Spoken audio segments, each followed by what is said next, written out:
Apakah sistem politik yang tertua di dunia itu relevan dipakai rujukan terus-menerus?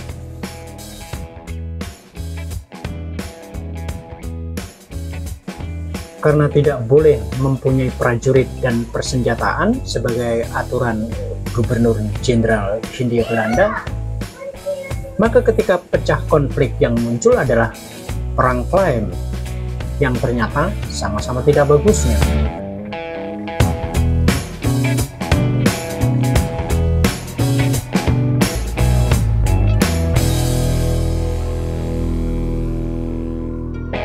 Saudara-saudara sebangsa dan setanah air, sedunia dan seakhirat, secapres dan beda capres, kalau beda pilihan jangan baper.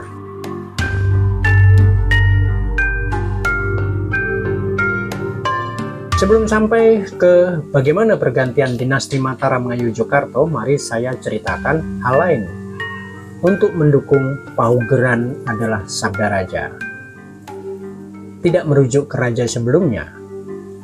Amangkurat II meninggal pada tahun 1703, digantikan oleh putranya Amangkurat III, seorang sunan yang tidak disukai banyak orang karena sikapnya yang buruk.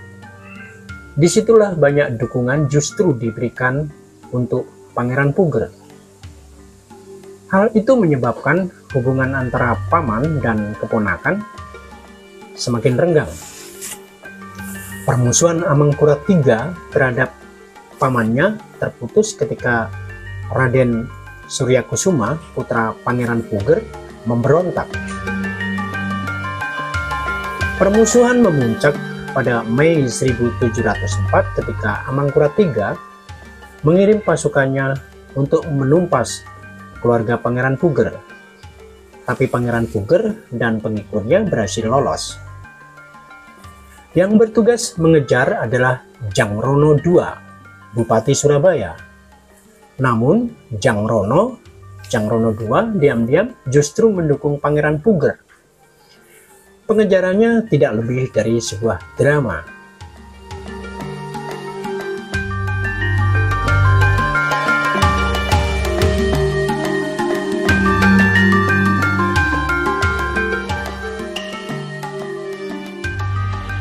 Ronggo Yudonegoro, Bupati Semarang, bertindak sebagai penengah Pangeran Puger dalam meminta bantuan Kompeni Belanda. Kepiawaian diplomasi Yudonegoro membuat Belanda memaafkan kematian Kapten Tak. Mereka siap membantu perjuangan Pangeran Puger dengan beberapa syarat yang menguntungkan bagi Belanda tentunya.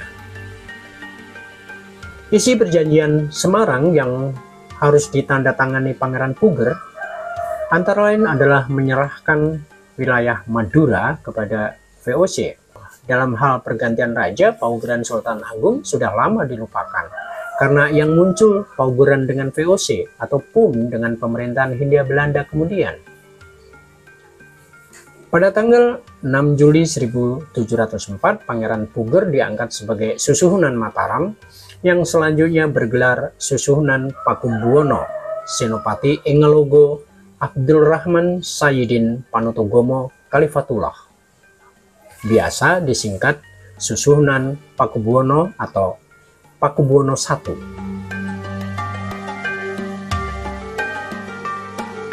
Setahun kemudian Pakubuwono I dikawal pasukan gabungan Belanda, Semarang, Madura, dan Surabaya bergerak menyerbu Keraton Kartosuro.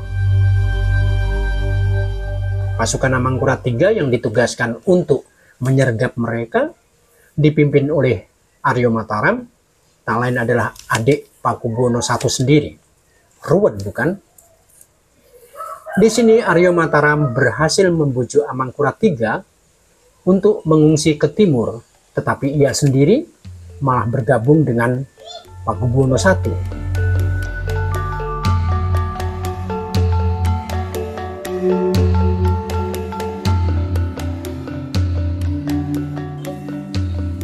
Setelah peristiwa penyerbuan ke Keraton Kartosuro, dengan demikian tahta Mataram jatuh ke tangan Pakubuwono I pada tanggal 17 September 1705. Betapa pelik dan tidak mulusnya pergantian Raja-Raja Jawa Trah Mataram.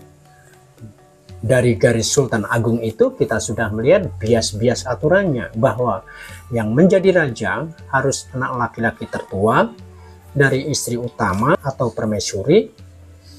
Kalau tak ada harus begini dan begitu. Demikian juga dari mana aturan bahwa permaisuri yang sah menurunkan putra mahkota harus semula harus perawan, harus berdarah ningrat dan sebagainya. Tentu saja suka-suka sang raja, itu fakta.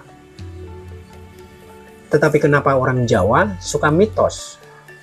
Bukan salah rakyat, melainkan mitos dibangun oleh para elite atau penguasa dengan cerita-cerita mitologisasi, glorifikasi, mistifikasi agar meyakinkan mereka untuk mendapat legitimasi politik. Belum lagi menurut kitab bahwa mereka adalah keturunan dari dewa ini dan itu, sebagaimana ceritakan Arok. Dan celakanya dalam politik modern ternyata juga masih kuat budaya patronasenya. Ada glorifikasi atau mistifikasi pada presiden-presiden kita. Bung Karno dipercaya masih keturunan Anu, Soeharto juga punya darah biru. Gus Dur malah mengaku masih keturunan dari Panglima Cheng Ho. SBY dulu konon masih ada keturunan Brawijaya V dan Sultan Hamengkubuwono VII. Soal masih turun HB7 itu, yang ngendiko Gusti Prabu Kusumo ketika masih menjadi ketua DPD Partai Demokrat DIY. Setelah Gusti Prabu Kusumo di HB10 tidak menjabat, mungkin garis keturunannya untuk SBY dicabut atau hilang entah kemana.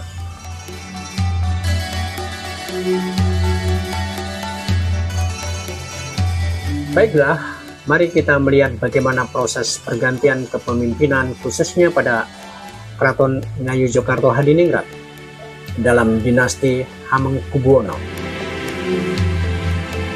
Dari Sultan Hamengkubuwono pertama yang merupakan raja baru di luar Kasunanan Surakarta Pakubuwono, hal itu secara de facto dan de jure menjelaskan paugeran Sultan Agung soal dinasti tidak relevan diperbincangkan. Mari kita masuk ke inti persoalan konflik raja-raja di zaman modern ini. Tapi bersambung dulu biar makin pusing.